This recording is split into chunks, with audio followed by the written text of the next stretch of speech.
Hello, and welcome to another episode of Beyond the Noise, where I got to be honest, I'm extremely excited about today's guest and today's topic. We will get past the surface rhetoric. We will get past the blanket statements about what is or what might be, and we're going to get right to it. But before we do, I think everybody knows that I have to introduce the one and the only round-faced Mexican girl, the one that's with us all the time, young Graco Dagnino. Graco, what's going on today? Nothing. I'm wearing my Mexico jersey because, as you know, it's Hispanic Heritage Month. It is Hispanic Heritage Month, so I'm going to put you on the spot. Give me a quality historical fact that shows pride in your heritage. Go. What? Yeah, see what happens when we get all excited about stuff and then I'm wearing my jersey, I'm ready for the world. Give me something that works. Okay. You're gonna tease me because I said I've been watching this documentary on Netflix called The Taco Chronicles, and honestly, I've learned more about my culture watching a food documentary than I have in 26 years. Well, there you go. But I had these tacos that I had never had before this weekend, celebrating. So I thought it was fitting to actually know why they do it the way they do it, and the work ethic that I can see within my own lineage. I don't know a Hispanic that doesn't work all the time. Right on. So seeing kind of where that comes from and the way they work on the ranches and what they call the pueblos and stuff was really interesting to see that work ethic translates whether you're here in the United States or over there. So tacos are deeply rooted in the Hispanic or the Mexican culture. Yes, I get why they have Taco Tuesday now. There you I go. used to be a little bothered by it, but I love tacos, so it didn't matter. And there you go. And now I get it though. So for all of you guys wondering about tacos and Taco Tuesday, I need you to check out that Taco Chronicles special on Netflix. Taco Chronicles on Netflix. So check that out. And I also, getting into what we have today. Today, our guest is Mr. Archie Beeson. Archie is born and raised in D-Town. He played on the Madison team that won the state championship in 1997. Not only did he play, but this young man sitting right here to my right was the player of the year. He is one of Dallas's Dallas Police Department's pride. He's 20 years on the force. 3 wonderful children. One he adopted, as a matter of fact. 2 boys in school playing ball. He has a beautiful daughter in nursing school. He has a beautiful wife he's been with for 20 plus years. And this man is a staple in the Dallas community. He understands what's going on. And as an officer of the law in these times, I have been super excited about having Mr. Archie Beeson with us today. What's going on, sir? How are you today? Man, I'm doing excellent. Excellent. We have a common ground. A friend of mine is a friend of yours, Yes, sir. Mr. Coach Stoke. Yes, sir, Mr. Andrew Hayes Stoker. And Yeah, Stoke been like, hey, G, you got to talk to Archie, man. You got to get with Archie. I didn't know that your nephew was playing for him over there in Illinois, right now. man. That is so fantastic. You talking about 6 degrees separation, you don't get no closer. Yeah. Let's get into it. You are from Dallas. Yeah. First of all, in the name of Allah, the most gracious, the most merciful, there alone shall I serve, there alone shall I worship.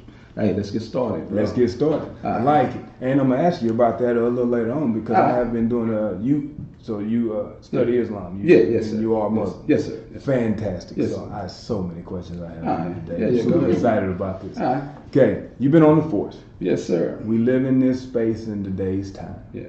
Okay? You're an athlete. Yeah. You're an accomplished athlete. Yes. And you are one of D-Town's own. Yeah. Okay? Tell me about your life growing up. How many brothers you got? Yeah, I got one brother, Shabazz Beeson, who's incarcerated right now. He's doing life. Okay. And I got, 13 uncles. I was going to say, you got 13 uncles, huh? 13 uncles. As a matter of fact, all 12 of those are locked up except one. He's just got out recently. Most of my uncles are incarcerated. So you telling me 12 of your uncles are in jail? Yeah. Or all 13 of them have been in jail before, but all 13 been in. What's the commonality for what?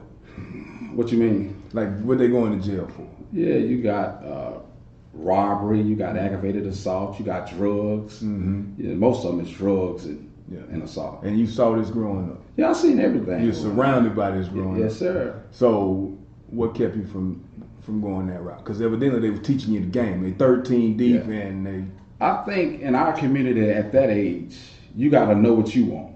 Even though you're around all of that dope and all of them drugs at a young age in our community at 13 and 14, you got to really know what you want to do in life. If you don't want to know what you want to do in life, most likely it's going to consume you because the people you love going to be doing all of the nonsense. That's what I was going to ask you. Yeah. Like, how do you make that distinction at 12, 13, 14 You years have old to. when the people that you watching, like the Yeah. people that's closest to you, are showing you just this thing? And I have a feeling that either you got to be guided by God or God got to have something that He wants you to do in your life. That's gotta mine. find it. You gotta recognize it and find it. Exactly. And you got to be around good people. You got to want to be around good people. You know what I mean? You got to want to be around coaches. You know, good buddies, good friends. You don't have to be around folks that's doing the dope, smoking the dope. You gotta want that yourself. You know what I mean? Right on. You gotta want to do that yourself. So let me ask you this: how you've been on the force? Yeah. 20 years. Yeah. Why in office? See, being a police officer, I looked at it as a way to help, bro, to be real with you, because I was looking at it like, man, all I'm seeing that's coming to the house are white officers. Where the brothers at? So Really? when I met some brothers like Reggie Miller, Tony Edmond, Ray Cunningham, at this little basketball physics at Martin Luther King, they was brothers, but they was good brothers. Right. And they used to talk to me, say, man, listen, if you become a cop, everybody don't have to go to jail. So when I said everybody don't have to go to jail, as cops, we have some intuition on how we feel certain situations to be.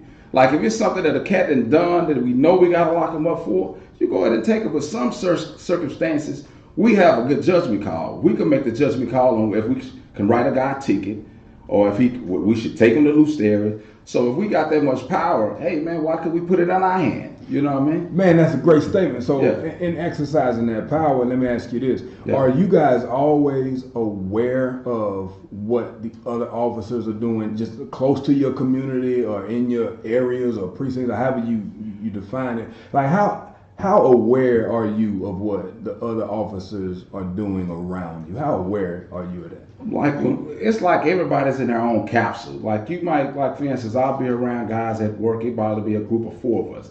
But if we hear some other officers on the other side of town, on the other side of the street, or something getting into it, we hear it. But we all in our own capsule, because I can be on call doing our own thing. He can be on call doing his own thing. But if it was an officer assist or something like that, we jump on it. But other than that, we all in our own little capsules. You know what I mean? If that makes sense. That makes perfect sense. So Yeah. you're aware that they're there, but Yeah. you're not really aware of the situations because anybody can pick up a situation according to It's where up to they them. are. It's their and what- decision. So you Yeah. guys you can decide whether or not Freedom. you're going to a domestic dispute. You have freedom. and they say, all right, the suspect is 6 foot tall, Yeah. black, about 190 pounds, or the suspect is 6 foot tall, white, about 190 pounds. So you know, all right, I'm gonna go check this out. Yeah.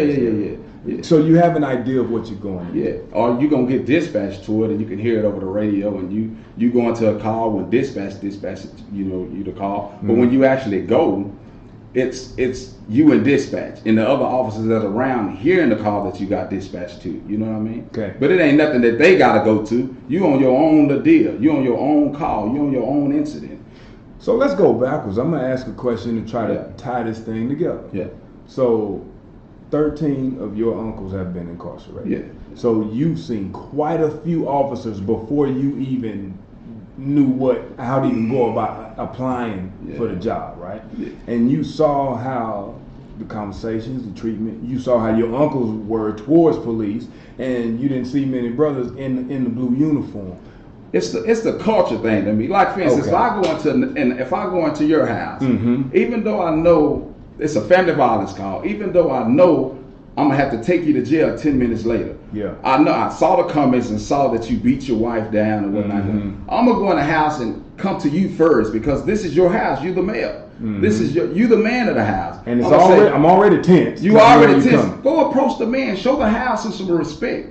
And you'll get some better outcome. And then talking to this young lady, getting them all riled up, and he thinking you taking her side. Just small little gestures. Hey man, what's going on? What made you hit her, man? What's the deal, man? And you can just talk to her. And it's dealing with culture, relating to people's a lot better. You know what I mean? I know Just- exactly what you mean. So Yeah. you think the disconnect is beyond what us as the public, because I'm going to speak based on public comments that I've seen, comments that I've made, things that I've thought, and things that I know some people out here do. On a call like that, what you just said, okay, it's automatic. We know, I know a lot of brothers know, one of us going to jail, and it's usually the dude, whatever color it is. One of us going to jail is usually the dude. I had an officer tell me, most of the time it's the dude, in order to de-escalate the situation and get more truth from both sides. That's what I was told. But that's true. But it can de-escalate if you go into the situation by coming and talking to you first. That's what I was asking. Hey, bro, what happened? Man, what's going on? Man, why did you hit? Man, what's the deal? Now, what's your name? I'll get your information. I'm gonna talk to you first, calm you down, and then I'm gonna go talk to the young lady and see what she had to say. How do you know that works? Because it's how we grow up, because it's called disrespect. You go in a man's house and you bypass the man. I talk to the man. Yeah, you ain't talk to the man. When you go inside somebody's house, speak to the man first, man. Don't go straight to the female right off the bat. That's a sign of disrespect. If you know y'all, even though he's loud and all, that's a part of the culture. We gonna be loud. So half of the battle is just being culturally aware of what's going on in our culture. You know what I mean? Why do you think situations get so heightened so fast in society today? We see it escalate quickly. Like, it's 1 minute they look like they're talking, the next minute it's a tussle. Or 1 minute look like they're talking. Like I was saying before, that's just like if I was in Mississippi, bro, and I was in Georgia, in a smaller country white town or whatnot. They burning crosses. That's a part of their culture. But just think, and if it's a population of about 500, we can say, and it's 20 guys on the department, I'm the only black, and it's an all-white department, and I'm seeing these guys burning crosses. It's a norm to them. So when I'm going in that call, I'm like, dang, man, all these white boys, this kind of right. I would be afraid at that moment. So you bring a white guy into South Dallas, of course he gonna be nervous. He afraid. You know what I mean? So in his circumstances, he come from an all-white area to cover us, and we're a little loud. We got a little drama to us.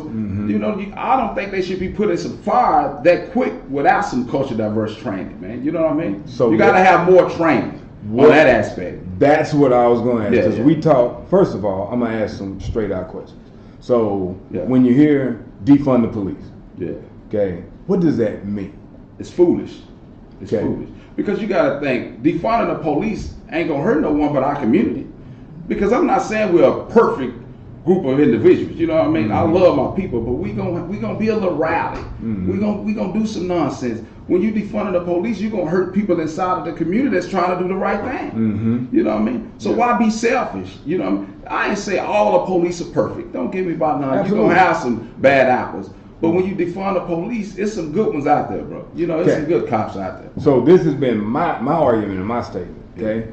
It's really, in a game like this, it's hard to go good cop, bad cop. Because it's almost like saying, I got good players on a bad football team. That's true. Or I got bad players on a good football team. That's true. So how do we keep bad officers from making fatal mistakes? That's the question. With inside of the department, you can see when they're rookies. You can tell some been in certain things, certain situations.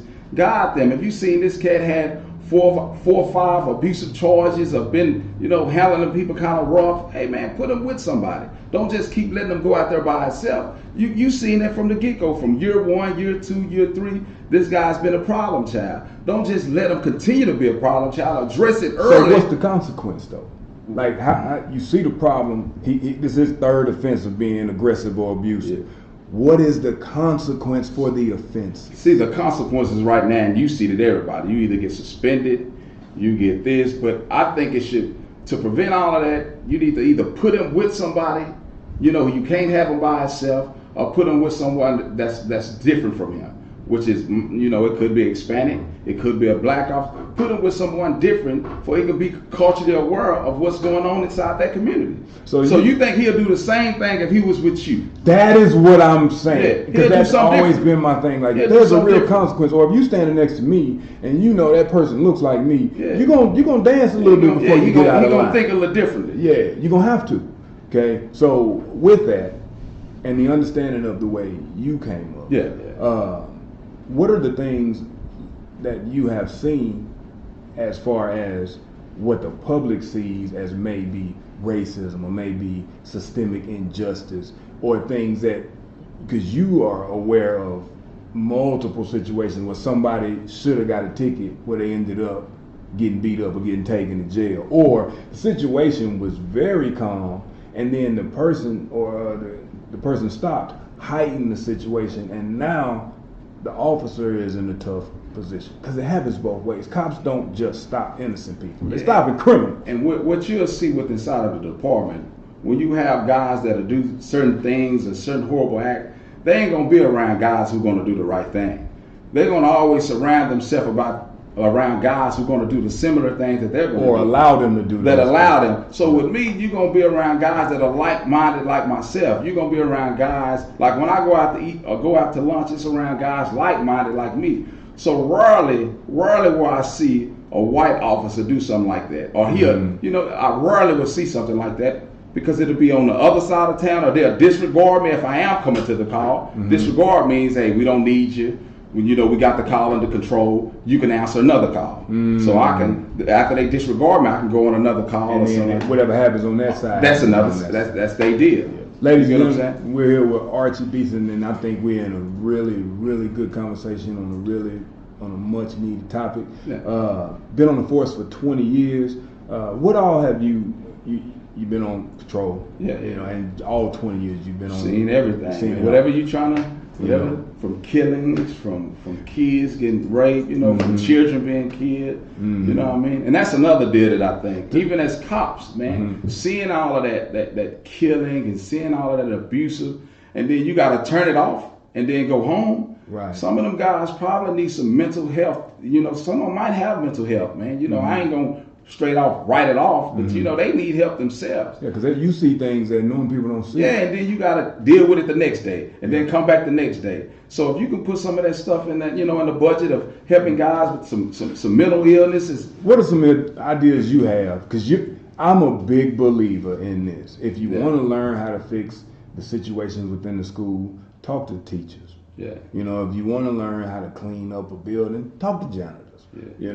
If you want to have an understanding of what's going on the street and how do we fix some of these things, or how do we continue to protect and serve, what are some things that you think can be done in order to make this situation about justice and not about color, or understanding culture so we can get to justice? Like if I got a new officer, and I'm looking at it, I did a background, he ain't never been, his area is predominantly white, you know what I mean? I'm not finna just put him in a predominantly black area by himself. I will start teaming them guys up with somebody, partner them up for the first four. See, we decide who we want to be our partners in the police department. Wow. You see what I mean? So We decide who we want. Wow. You know what I mean? We decide if I want to be in the car with you, like for instance, we cool, we got good rapport. Hey, we're gonna team up tonight, man. And we can ride together for 4 or 5 years. You're my partner. Yeah. So I'm gonna have comfort with you. So just think, if you have two guys that likes to do the bad things together, you have them in the same car together. And he came up under a same superior, or like he a rook, They and I'm gonna cause 6 some years havoc. deep, and I've been doing whatever. They I'm gonna gonna cause show some you havoc. how to get it in. Yeah, cause So some how do we fix that? You get Yeah, placed with a superior who has a quality record. You do continual background checks. Yes. Okay. What happens if, let's say I think that'll help the deal tremendously. You just team them up with somebody with some experience, even just diversify, even if it's an Hispanic and a white guy, Hispanic and a black, just mix it up a little bit. And then after about 9 or 10 years, man, I don't think that 9 or 10 years, you shouldn't be stuck in a patrol area where you're seeing that stuff over and over again. Get them out of that you should situation. be able to maneuver out of Get them out of it. It must be a must that he's got to move out. Yeah, so your training kicks in, not Yeah. your experience of bad things. Your Yeah. training, or you're conditioned now to treat the situation A little bit properly. different. Yes, That yes. makes sense. Yeah, get him out of there. Get him out of that situation, because if not, he's saying this stuff over and over again. Man, that can mess with a kid. You just seen this child get murdered. You seen this dude get killed. You seen an officer get killed. So you seeing it over and over. It's like comeback every day. Eventually, it's going to be a wear and tear to you as an individual. How was it different for you when you see all of these male figures in your life go through the revolving door of incarceration, and you have an understanding of your neighborhood? How was it different for you? It was real different, man. Because growing up where I grew up from and being a law enforcement, because you got to think in South Dallas, we don't, they don't like cops. They don't want police in their business, and to see that, I looked at the situation, man, and that's one of the reasons why I did join. I looked at the situation as an opportunity to help, man. Yeah. Help. Because the first thing we look at is the negativity around police department, like everything that's going on right now about all of this stuff about police officers defund. Then you got a group of community with Hispanics and black males that we're teaching them not to be law enforcement. So now who's going to police your community now? That's what I was going to say. You're going to have more whites in the community than ever. And they're going to be ready to go because the situation is already heightened and we don't really understand what you're going into. Yeah. So those conversations are different now for those reasons because there's a cultural distance there. And based in the policing of people is what it sounds like. So the crime already seems difficult, already seems hard in different neighborhoods, and those neighborhoods may be predominantly black. Yeah. It may be a little louder when you make the corner. The music is louder, the situation is heightened. Boys do have their shirt off. Yeah. All of that stuff matters. That's a norm. But you might have just got done hooping. Yeah, that's a norm. You know what I'm saying? But see, for me, it's a norm. But for somebody else, you might think he was in a fight.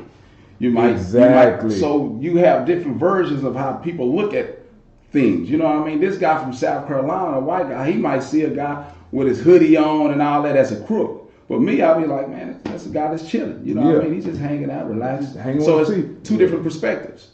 So you got two different perspectives.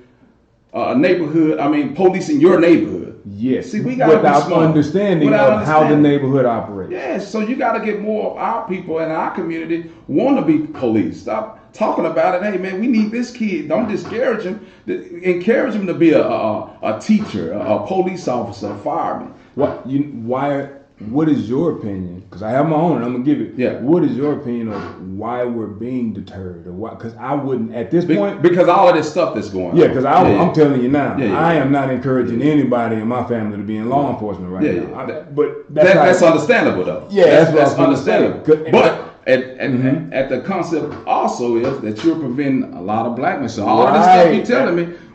In the future, I can't help. You ain't helping at all. That's why I said it out loud, because the way you say it, it's almost like if you want the game to change, you got to get in it. You got to get in. You have to get in it. You can't step away. You saying you like football, but you don't even want to go play. You don't want to run no play. You don't want to run no play. All you want to do is bump. That's what we call it. You just want to bump the gum. You want to bump your gum. Do something about it then. If you don't like what they doing, hey man, you don't like the rules, be an attorney. You don't like this, attack it, man. So what can we do in our own community? So let's say in the South Dallas community, what can the people in those neighborhoods, the leaders, what can they do? Can they come up to the station and say, hey, look, these are the nominees we'd like to have, or these are the people, this kid right here is an outstanding this and this, we want him recruited in our neighborhood, or these cops graduated from our school. Like, what can the community do to keep from going to the street and crying and screaming about the next person unlawfully? See, and that's what I was saying again. As a kid, you got to take the initiative. Your parents, it's got to be something you want to do. That's just like if you want to be a doctor, a lawyer, man, you got to put it in your heart and you got to work hard and you got to get it done. So if you want to do it, you go to the police department. Hey, man, I know a police officer, Arch, man, let me hook up. Like, it's plenty of guys I done helped on the police department. That's what I'm asking. 10 and 12 brothers. I got plenty of brothers that I done helped on, talk to them about it and walk through the process with them. That's what I mean. How do we get into the cultural diversity training? How did you make that? Is that something? That's something from DPD. We offer it. You know what I mean? We offer like once every. Would it be better if you mandated it as a part of? See, I agree with that. At least take 2 hours a year, or probably a week a year, to just refresh it and to keep hammering it on us. You know Would it be better if you started within the academy, like you had to have? See, we have it in the academy. Really, and it just stops. It stops. That's it. You have it in the academy at one time, and that's it. We got to did it continue yearly. When you join a DPD, this is something you're going to continue to do year after year after. You got to keep hammering. Like continued education. Yeah, that's it. So to be able to get people to understand each other, basically, is what you're saying. I think that'll help out tremendously, man. You know what I mean? What we got online? We got any questions, any comments? I'm super excited about it. Go, Grace. So let me shut up. Hey, Archie, we got Archie Beeson with us, 20 years on the force. South Dallas on, as a matter of fact, state champion, as a matter of fact, 1997 Player of the Year. That's what I see. Give it to us. What you got for him? Shannon Brazel wants to Brazil. know, He don't want you to call him sorry. Brazil. What are his thoughts or your thoughts on all the shooting from white cops killing blacks versus black cops shooting whites in the same manner? I was going to ask that And- at 40, but go Would black cops see jail time if things were reversed? Come on, we all know the obvious question to that. If we did the same thing, we'll get locked up. Move up to your mic. Right? We'll get locked up. But in the instance, when you see a white officer, let's go back to it again. A lot of them are just afraid, man. You got to understand what I'm saying. A lot of them are scared. So my question is, What do you do about the fear? no, I was going to say, our fear Yeah. his fear should not cost our life. At all. And But so what is the consequence for that? see, it can be prevented. I just told you earlier. We got to put that guy with somebody, or we got to have more culture to diverse classes. We got to have something where this guy won't be afraid. And some of them it won't help, but we got to have some training to either help them out or do something better with ourselves than just letting them be after like wild animals. Yeah, because we can't say they shouldn't be afraid because the fear is real. The fear is real. Also, Yeah. this has happened, so I gotta ask you I know again. that. Just like you said, like you know, and you just said we know that it'll be a different outcome. It was a brother out here stole this thing. So, what are the consequences for steady just wreaking havoc in these neighborhoods? So when they see you, oh, here comes so and so. Yeah, that's the deal. Bull, you know Yeah. what I'm saying? That's- How do we slam the brakes on that? Like if somebody reports you and you get found that you did that, Yeah. what See, consequences? the consequences are out there? of beating you probably, like I was saying before, suspension. Yeah, so white no cops, real it consequence. ain't- Suspension, white cops. What you see is what you get. You know what I mean? Got it. What you see is what you get. So we're learning ways of preventing. Yeah, yeah. So if we can prevent it, But if you see that this guy, like I was saying earlier, dang man, he didn't beat this guy twice this month. He did this. As supervisors, as command staff, you need to say, hey, wait, we need to make sure we monitor this guy instead of just letting him go out there again and again and do the same old acts. so the We gotta root be of more it- responsible. The root of it is it's a free for all after free for all at the right statement. The root of it is you have freedom. It's freedom, of yeah. choice after you get out of the academy, Yeah. and some of that freedom needs to be reined in. Is what it Yes, sounds like. exactly. Okay. Okay, and then Eric Little put, I'm white. I grew up exactly the same way. Most of my uncles were in prison too, and they all hated the police too. Yeah. You have to make a decision to not join that. He ain't describing a black hood anymore than a white hood. I've seen it. Yeah. Mm-hmm. That's good deal. Good Yeah. deal. Eric is my guy, man. Yeah, He- yeah. He sees things from both sides of the Yeah, fence. so that's a blessing. Yeah, man. That's a Because blessing. just like you said, it's understanding. Because first it's anger. I got to be honest. I'm angry about it because Yeah. I got nieces, I got nephews, and when you see it, they look like us. And Yeah. from what you said, it is a problem. It's over policing Yeah. and not serving and protecting is a problem. But I got to And- come back to you. You individually saw these things coming up, Yeah. and you weren't a product of your immediate. You decided to be rooted in your environment.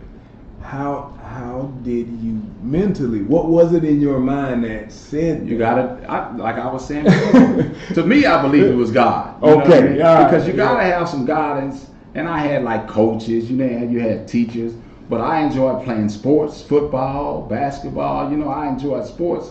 So I had my mind going to things that that was fun to me, and sports was fun to me. Right. Doing all that dope and all that, it was fast money, Yeah. but I saw something bigger at a younger age. In our community, when you're 12 and 13, man, you gotta know what you want to do. If that street life is something you want to do, it's gonna get you, Mhm. because the street has no love for no one. Nobody. It's nobody. You're gonna get caught up in the streets. At a young age, we gotta realize what we want to do in life. Because we're not white, we're not Hispanic. As black people, at a young age, we gotta grow up fast. If not, how this system is built, we're gonna have some issues. We're gonna have some major issues. I want to talk about that because Yeah. I always say, Yeah, that's your baby. Yeah. That ain't the world's baby. yeah, The world don't care about your kid, and I say that all the time. And that, to me, that outlet of freedom helps you understand what you're getting into. Yeah, yeah. So you just said something, though. You just said black people got to grow up fast because the system will get you. Yeah. What do you mean by that? I'm saying, like, for instance, if I catch a assault case or beating somebody like that, and if I go apply for this small job, I don't know, FedEx, or I may want to apply for this job, they might not hire me, man. Yeah, you know what I you're mean? not gonna get hired. So I'm not gonna get hired. Mm-hmm. So now my mentality, I can't get hired. My baby's crying at the house. We need groceries. Daddy, can I get some shit? What I'm gonna do? So you're gonna turn to some actions that you normally wouldn't turn to, some deviant behavior. Desperation So creates deviant behavior. It's gonna be real deviant behavior. Mm-hmm. So to prevent those actions, we gotta learn at a young age, man. We gotta do the right thing, or else we gonna be just like my 13 uncles. So let me ask you this, because you didn't know you wanted to be an officer. You knew you wanted to help. You knew in your heart you wanted to make a difference. I wanted to do something different than what they was doing. So however that came about, it was good with you. Yeah. And so it wasn't I wanted to be an officer because of this. Nah, it wasn't right off the bat. I need to do this. Yeah, I need to do something else. Okay. So who guided you outside of that? So were you just using those examples, or did you have somebody be like, hey, young fella, you can do something different than that? Man, to be honest with you, some of the local dope dealers, man, they saw me and saw I was different. I was smart, man. And they always do that to the smart kids. They gonna be like, say, man, you They don't keep even you need out to the be out game. here. Hey, you don't have no shoes, man. Let me go get you some Nike. They used to buy me stuff, man, take good care of me. So even when they see me now, man, some of them hug me. What's up, Arch, man? I love you, man. I'm keep doing good. Even though they doing bad, you know, I make them proud by just seeing me walk through there, man. You know what I mean? Right. So a lot of them know what they're doing is wrong, but they have no options. You know what I mean? Right. So when we're making those bad decisions at 12, 13, and 14, we live ourselves with no options, man. Right. We have no options at all. Right on. Yeah. So we need to stop talking about stuff. We gotta be about it. We gotta do stuff. What we call that's bumping. There it All is. you doing is Bumping bumping. your gums. You know Bumping your gum. What else you got, Grace? Nothing. Stokes says, "Let me in here." Responding to what you said earlier, Eric put, it's God, it's order over chaos, it's bigger over smaller, it's life over death. Yeah. I agree with But that. I have a question. Yeah. Do you think that there's something, I guess, we as a people, as a community, that could do, especially in places with higher minority rates, that can help provide other options at those pivotal ages that can keep them from doing like after those school things? programs or mentoring programs. Like when I was growing up, we had stuff like pals. You know what I mean? They still got that. See, yeah. You got the pals, but in Dallas, they don't have it as much anymore. You know what I mean? Some of those little small, like the recreation center stand open from 12 p.m. to like 7 at night. See, they didn't shorten the time frame. We need to go back to some of those roots things that keep kids off the streets and have them doing some things. You know, the gyms, the basketball team, where you got the firemen, the police officers dealing with the kids, so they can see that, golly, man, that dude ain't bad. You know what I mean? That's right. Other than just the arrest, Yeah. have them dealing with them with conversations and having them ask questions. And I think sports could lead to some goodness. You know what I mean? So you've given 3 gems. Number Yeah. one, have the officers that patrol the community involved in the community. Involve more than like, we going now. except when you just patrolling at night Yeah. and they see your cop car and your number and your badge. The second part is being able to understand culturally what you're going into. Yeah. Because loud, and it could be a great domino game going on in the backyard, and Yeah. those are really loud, Yeah. especially in the country. Yeah. Or there's a consequence for the act right off the bat, but after the consequence is the understanding from the superior. We need to put him in a different situation to see if his actions are different. Yeah. Is what that sounds like. Yeah, I agree with it 100%. Yeah. Tell me about your kiddos, man. Tell me about you, because you brought them up different than the way you saw life. Yeah. But see, that's gonna happen. That's what I'm saying. So what were you The instilling chain them? it's gonna break, man. Because what I've seen in life is, man, you got some guys. I'm not saying I'm productive, but I'm a good citizen at this time. So my kids ain't gonna be like my uncles. You're gonna break that chain. So what we need to do as people, we gotta break the chain and stop whining. If you see that, man, you can be productive for your son. So you got fathers out here, you want a club, we want to kick it, you don't want to raise your son. That's being selfish. Even though you might find another woman attractive, man, love the woman you with, because if your son see you doing right by his mom, that changes some situations. Some of us as brothers, man, at times we can be selfish. You know No what I doubt mean? about it. We can be said, we can cheat, we can do other things that's sneaky, Mm-hmm. but it's all gonna, show up. And you can look at the families and see the backgrounds. Some of them smoking weed. Yeah. I ain't saying that's the cause of it, Yeah, I know but what we you're can saying. prevent it. Yeah. By doing the right thing as fathers. And I think being a fatherly man can prevent a lot of things because the kids need to see that male figure in their life, man. I Real agree talk. with that 1,000%. Yeah. So it sounds like what we need to do is involve ourselves in the game in order to change the Yeah. game. If we want the policing acts to stop, we need Yeah. to be police officers. You got to. And we need to be in superior positions Exactly. in the police force. Especially in your community. That's what I'm Yeah. saying. So in the communities that we live in, the officers need to at least have an appreciation for the people in the community And be around them a lot more. I was gonna say, and Yeah. the people need to have engagement. And when I say engagement, I ain't talking about picnics and basketball tournaments. No. But if I see an officer in my neighborhood and we wave to one another, there's a complete understanding that I'll see you in my neighborhood. I'm a resident in this neighborhood, and And I take it as far as at least one time or 2 times, 1 or 2 hours a month, man.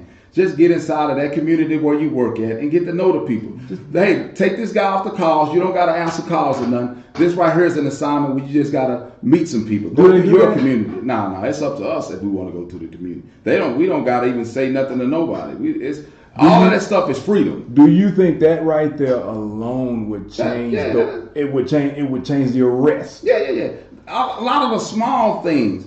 Just getting to know the people in your community. If you know this guy, oh man, he look like that, but he ain't a bad guy. He might smoke weed, he might do this, but he ain't bad. Because I'm gonna give you a story. I had a guy that was intoxicated. He was at the light, man. He was drunk, and I didn't take him to jail. I wound up taking him to the house. I towed his car to his house. I spoke with him. Now, man, he one of the managers in the city of Dallas over sanitation. But I could have easily put a record, record in his life. See, circumstances like that, we can change something. Like now, his family, his 2 kids in school, but me making a decision by not just booking them in on that particular night, I helped the whole family. You get what I'm saying? I know So exactly at what you're that, saying. so we need people like that in the positions. So it sounds like to me we're missing the serve part. Yeah, the service. We're missing the protect and serve. Yeah, yes, Not a lot of sir. serving going on. Yeah, it's just a lot of police. Policing. Yeah. That's it. That's 100%. So we need to start back serving. Yeah. 4 or 5 steps of service can literally change the future of America, is what it sounds like. That's 100% accurate, man. You gotta you gotta want to do it too, because some of those guys, they might deep in their hearts, you're gonna get guys that just don't like black people. Yeah, And racism is positions. racist. I don't- Racism, it's been around for thousands of years. It's happening. But the Yeah. ones who want to do it and they don't know how to reach out, That's how. give them an opportunity to see. Oh man, black folks ain't that bad. And you never know, man. You can change so many of those white guys' life just having them around black folk, having them around Hispanics. You know what I mean? It's the misunderstanding. It's just a misunderstanding. That's what it's been for years. So let me ask you this: how does it make you feel? And I gotta ask you, an officer, and this is what we see. If let's use the George Floyd situation, right? Yeah. You watched that. Yeah, I know yeah. you did. Sad. Yeah. What was your first thought when you saw that? When I seen him with his knee on his neck and he was pressing it down like that, man, it was just taking the life out of me just watching it. Man, come on, man. And you seen the other guys not doing nothing or not saying anything. But you can say what you want to say. For those guys to be around the officer like that, they either did it before or they, you know what I mean? That was something they was custom of doing. You get what I'm saying? That wasn't new to them. That wasn't new. You know what I mean? They've seen it from They seen him. it from him before. Yeah. And they was cool with it. Or else he would have not did it in front of them in the first place. Like I was That saying is what- before. yeah. So if he was around people that wasn't the norms, he would have not even did that in the first place. Wow. So Yeah. you watched that, and Yeah. that was your first thought. Yeah. And then to see everything turn over on its head instantly, and then it became Begging for it. Yeah. Yeah. How did it make you feel? It hurt, man. But I'm gonna ask this question: like, we saw that man get murdered, right? Yeah. And after the fact, how did it make you feel that? Because this is- Well, I want to ask this question: when we we found all of the things that could have been wrong with George Floyd. He was a criminal. He was this. He was on this drug. He was on that drug. Like we tried to justify the act of him being murdered. How did that make you feel? That made me feel bad. That's what I want. Yeah. That made as me a cop, that's yeah, why as a I'm cop, asking. that made me feel bad because I know what it stands for and what I'm trying to do with this badge. But in this instance, when the man was handcuffed, right? He's handcuffed. Just put him in the back seat. Ain't nothing, you don't. He can bump all he wants to. He can yell. Once you got the cuffs on him, ain't no use to kneeling on him or nothing like that. Just put him in the back seat. Put the seatbelt on him and just wait. Take him where you gonna take him. What's the point of continue to have your knee on his neck when you already have him cuffed? Right. He's cuffed already. Just put him in the back seat. That prevents everything. It's coming from a 20-year officer. Yeah, just put him in the back seat. Yeah. So when we watch this and we try to justify that murder, it makes it's not. It's no bad. justification. That's you can't justify nothing like that. It's murder. You did the man. You know, family lost. I don't know if he was a good person. I don't know the guy like that, but he lost an individual for some stuff that shouldn't been. So I'm watching that. Yeah. Right. And my first thought, I mean, because I was like, he gonna get away with this. That was the first thought I had. Yeah. And I'm so glad I get a chance to talk to an officer about this, because the reason I had that thought is because we've seen these things on TV over and over and over again. And honestly, because we see it so much, it looks like the norm, but it's not the norm. It's just the norm for certain pockets. See, a lot of this stuff, like, I'm not saying the police department is perfect, but a lot of this stuff been going on for years and years for them to continue. Only thing different is film. Now you get to see it because people got telephones, they have video. Now you get to see it head on and you like, dang. And now you got some white people like, golly, that wasn't right. The only thing changing nowadays is the video. It's been going on over and over for years. This is happening. It's happening. Yeah. That's so important to hear you say that, because a lot of us, we talk about what should or shouldn't be, but this is what is. Yeah. And we've been given 3 or 4 or 5 ways to prevent it, and if we can deter it through consequence, then we got the answers that we're looking for. Yes, all I ever ask for is justice. Yeah. So that's important. You can't be human without having justice, man. Say that one more time. You can't be human without justice. What do you mean by that? Like, as a black individual, being a slave or being owed to somebody, is no justice in it. So we can't be human by not having freedom. So when something happens to you, the thing that keeps you human is the consequence for the action. Exactly. Or else you just another thing. Yeah, to be real, yeah. Man, I just got chills. Yeah, it's real talk, man. What year is this for your nephew and for your son? My son, he graduated from high school early, so he started Oregon State in January. Okay. And this is my second year for my nephew. He's at Illinois. This will be his second year at Illinois. So and this is my daughter's third year at Tarleton. That's what I was in the going to nursing say. program. So she's in the nursing program. She play any sports like that? Nah, she don't play no sports. So she just 100% taking care of you. Yeah, she's straight. Okay. And in that nursing program, what is she wanting to do with that? She want to help people. You know what I mean? Now you see where I'm going with it. Yeah, she want to help people. And what are the majors for your son and for your nephew? Both of them are undetermined. They young. Good. Keep it like that for for right now. Take them 2.5 years to see what you want to do. See what you want to do, baby. And then go, because you don't want to waste nobody's time, man. Because it's your life. You gotta want to enjoy what you're doing. You know what I mean? And it's up to them. You're 20 years deep. You done seen everything. Why are you still an officer? Yeah, because being honest with you, I'm just waiting to retire. I'm enjoying myself. I'm enjoying going to the community that I was raised in, and I enjoy still going to Blackjack Pizza, eating my burgers, playing my dominoes here and there. I still enjoy it. So until then, I enjoy. What would be 3 steps that can be taken immediately if the world was for you, if it was perfect and you can write it up? What would be 3 steps you would take to make to turn the policing into protecting and serving, just in your community? What would you implement or instill in the force if it was a perfect world for you? A perfect world. Wow. I'm gonna go farther than, like, for instance, once a person commit an act, a felony act, you know what I mean? Once he does his time, if it's 20 years, 30 years, once he get out, it's over with, man.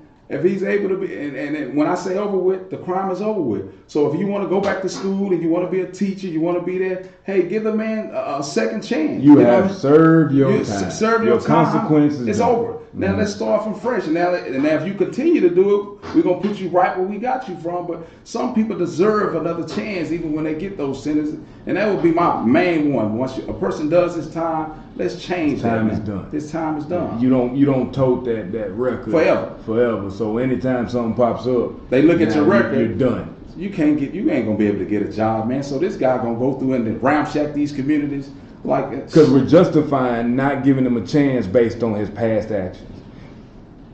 Perfect. Go to the next one. That is so fantastic what you just. I never thought about that. Yeah. And my second one would be in the community.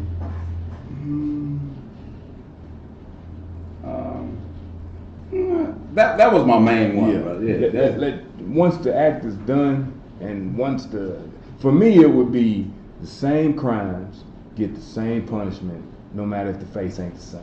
Yeah. Like I really believe in that. Like if you a 2-time felon and you on strike three is strike three for everybody that commit the same crime. Yeah. I don't think that, because we let money decide justice in America. I'm a big believer that if you got a rape charge and you got a rape charge and you got a rape conviction and you got a rape conviction, it's the first conviction and the first conviction, the sentence is the same. Yeah. And we know that ain't the issue. But I think those two things, what you just said, it keeps the justice just. Yeah. So how would you implement the I don't want to say cultural diversity because it ain't about diversity. It's about understanding cultural understanding. In our community, also we gotta how the cops work. Yeah. And another thing is we gotta own more things like stores, like businesses. I'm not saying we can't just let them just come in and just own all of the stores. Mm-hmm. We got to put our resources together. Most of us are so selfish. Instead of putting our resources together, we thinking about how much you have, how much I have. I'm gonna combat that and say I ain't gonna say most of us are selfish. Most of us don't understand. Like it's in it. Like for instance, if I'm rolling in my Benz in a 500 and you got a Toyota. Mm-hmm. Inside of you, man, why he got a Benz and I got a Toyota? Mm-hmm. But we gotta have more love for each other to know that, hey man, he worked for that Benz. Hey, I'm gonna try to work for me one too. Or just ask the question, how'd you get that Benz? Yeah. But you gotta think, in our culture, man, just let's be real. It's a lot of macho around it. I don't know if it comes from slavery or back in the day, but it's a lot of anger around. You know what I mean? So for instance, if you have things, I'm trying to get what you have. So that's why we're always consumers. Because if you see me with that nice shirt on, I'm gonna want to buy that same thing. You ain't gonna want to own the store. You ain't gonna want to. You're gonna always want to be a consumer because it's something that you see. You get what I'm saying? I haven't thought about that. I'm so glad you brought that up. I've been thinking about that as I get older, and I think about the things that are important to us now versus what was important to us then, or the things that was shown to us. I think it's more about, and I might be wrong, but anytime you see somebody winning or something fly, it could be a basketball player, a dope dealer, a lawyer. It don't really matter. It's just what we see is based in what we think the status is. Yes. You see what I'm saying? Status is big. That's big. That's what I was saying. That's huge. So it's not really about being, it's about. It's the status. How did he get, I'm trying to get, because if I can do that, I'm showing that I have power, I have this.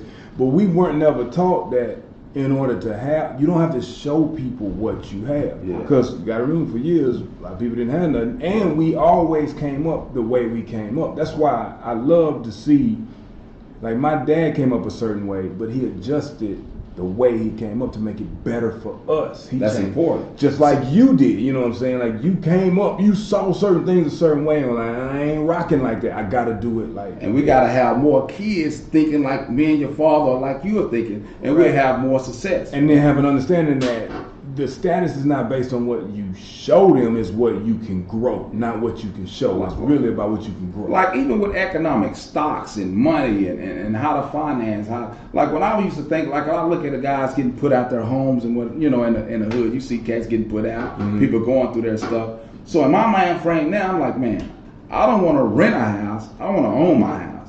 So even with the small part of just economics, we don't get, you know what I mean? Because we haven't been taught. We ain't been taught. You get what I'm saying? We ain't been taught. So this, I think that's important. I think Just that's the knowing most money. important. I think learning the concept of funds and money is important for us, man. 1000%. It's especially. How do we get there? Man, I ain't gonna lie, man. I read on my own. You know what I mean? I read the book Benjamin Graham. You know what I mean? The Intelligent Investor. Intelligent investor. Yeah, I read that on my own. But you know, some of us we'll look at that book as a bore because it's a boring read. Yeah. But we, as ourselves, we gotta want better. See, and that's the point that we're missing. Even with Harriet Tubman, she wanted better for our people, so she took on those actions. So for us inside, we gotta want to do good ourselves. If we don't want to do good ourselves, we ain't gonna do good. So let's say we want to do better. Yeah. Like let's say there are some young 12, 13-year-olds that want to step out. They don't want to get caught up in the dope game. Let's say there are some white friends that we have that really want to be a part, want to help. They just don't know. No. You know, and that's what I was saying earlier. How We gotta give them avenues. man. So what's an avenue that they can, like, what's one thing that I can do that you could say, all right, these kids in South Dallas, Like I was saying, at least 2 times a month, we gotta have an obligation to the community. I didn't say you gotta do patrol, Right. but for those 2 hours out of that day, you gotta go to the community. You gotta mingle a little bit, and when you mingling, you'll be able to see who need resources, who don't need resources. Because it might be a kid out there, you know, he's causing havoc because he don't have the same shoes as somebody. People are talking about him, and you could have been like, "Hey man, let me get this cat a pair of shoes," and you prevented him from being in fights. let me give him a job real quick. Let me give him a make job. that paper Yeah, and yeah. then go get them shit. Yeah, exactly. Exactly. I was just using giving. Yeah, I know what you mean. Yeah, that makes yeah. sense. Yeah, Yeah. like I feel you on that. Yeah. We got anything on the line? We got Archie Beeson with us, 20-year vet on the Dallas PD. National Player of the Year 1997. I'm always Player of the Year, not national, but you know, Player of the Year. I like to do that kind of stuff. Okay, so you have a few questions. One is from Monica Jones. She wants to know how often do police interact with schools so students are not scared of police. That's one question. And then Shannon, what's the combo like with your uncles with you being a cop and all? So I'll leave it Dang, right that's a there, good question. and then Yeah, yeah. I will- Let's answer the first. Yeah. With police in schools, I'm gonna be real with you. You have some units, but it's up to the officer if he wants to go. Now, I didn't talk to some students, but that was on my own time. You get what I'm saying? That's something that they gotta want to do. So if it ain't something they want to do, they don't have to go to the school. Because So it sounds like officers It's need freedom. community training. Yeah. They need to understand what's going on in the area they're police. I think that they should be not. I think it should be protocol that if you're Gotcha. police in that area, that you at least have to spend 2 hours a month, not a lot. Shadow the area. Yeah, just shadow the area, meet some new people. You know, talk to some old grandmoms and some kids and They something gonna like give you that. the game. Yeah, they go. So if anything goes on, they'll tell you. You know what I mean? If I go over there, hey man, he's still acting like this, or they gonna tell you if you're around them a lot. You know what I mean? Because they want you to look out. They for them. want you to. They don't want. They you to go won't to help. jail. They You gotta want to understand. help. People won't help. People don't want to be stuck in the same I position. say that all the time. Like, if you think people in the hood, Nah, wanna be man, in the they hood, wanna you be crazy. there. We Nah. all want the same You searching, stuff. you looking, you trying to find something, and that's why even religion is so big because people are looking for help. They're going to church. They'll give their last dime. You know what I mean? They looking for it. You know? What other question? What was, about the conversation with your brothers. Yeah, or his uncles. I mean, your What uncles, is the yeah. conversation like with Ah. with you being a cop? Most of them are, you know, some of them I ain't talked to in like 10 years, 12 years.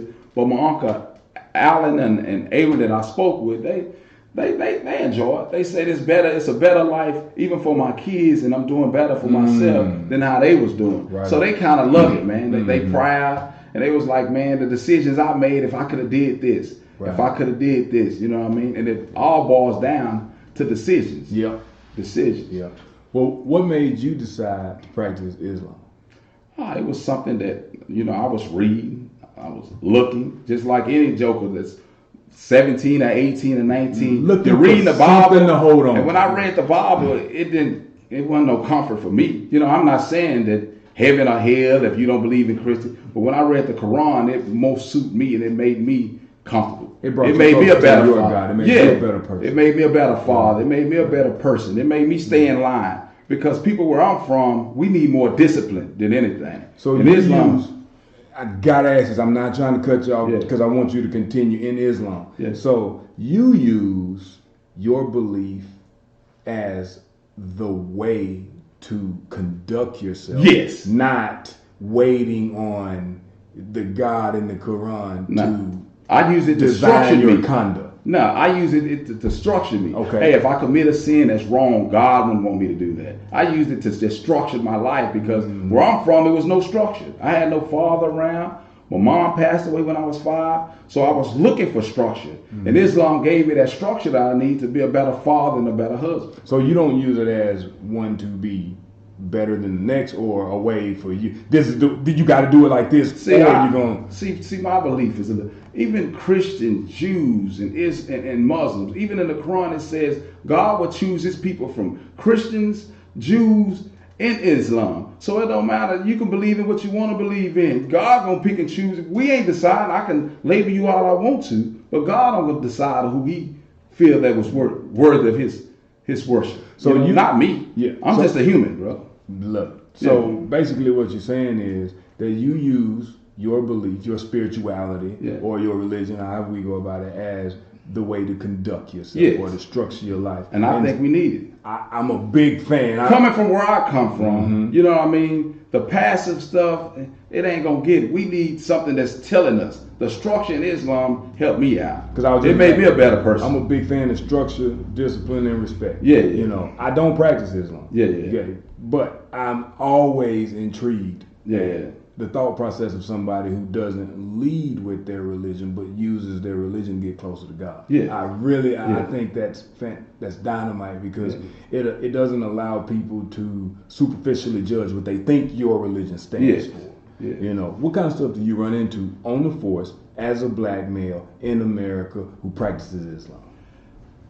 Really, even in the police department, when you wearing a uniform, Islam, Christianity, all that stuff. All you see is the suit. All they see is the suit. So it really don't make. But conducting yourself after dealing with human beings, you'll treat them. I'm gonna treat you fair. You know what I mean? I'm gonna treat you right. I'm gonna treat you like a human being, even if you're black, Hispanic, or you whatever race you are. KKK. Even if it don't even matter. If you're gay, that's just like if I see a person, if he's in a river drowning, I don't see him as a gay person. I don't see him as a person, and I'm here to help you, man. So I look as a person just to help. You know what I mean?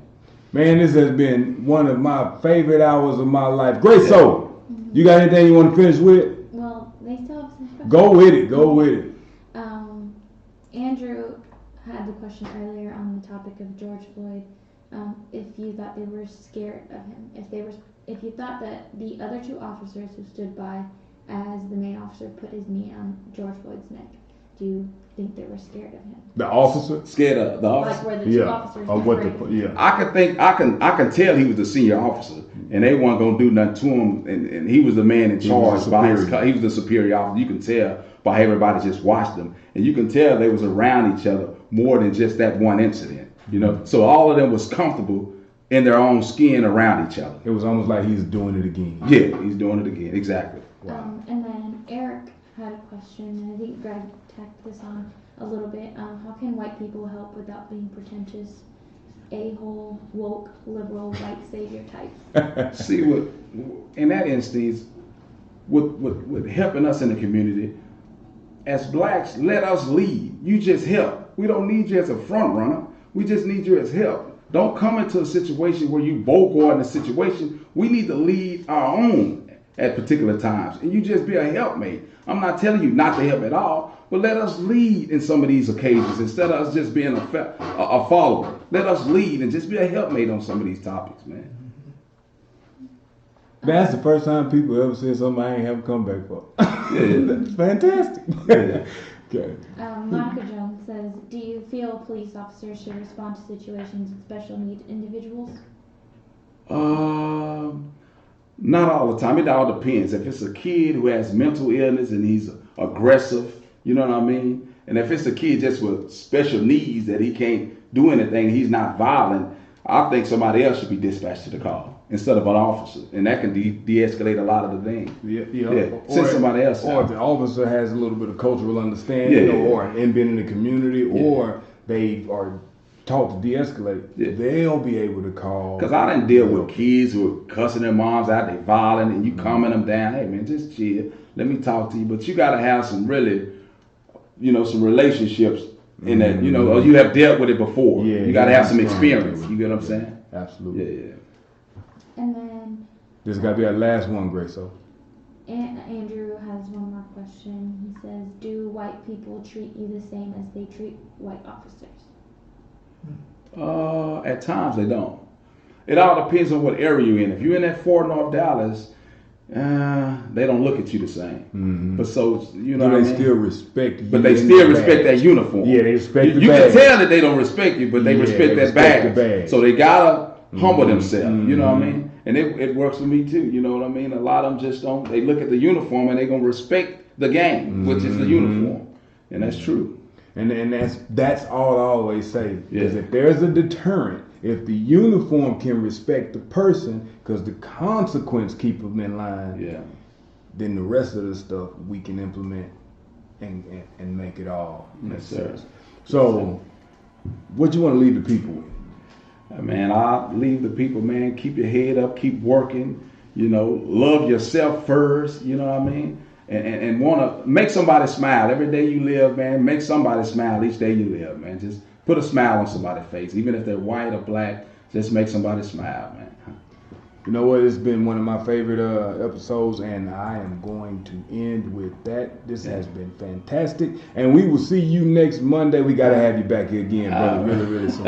We will see you next Monday on Beyond the Night. God bless you.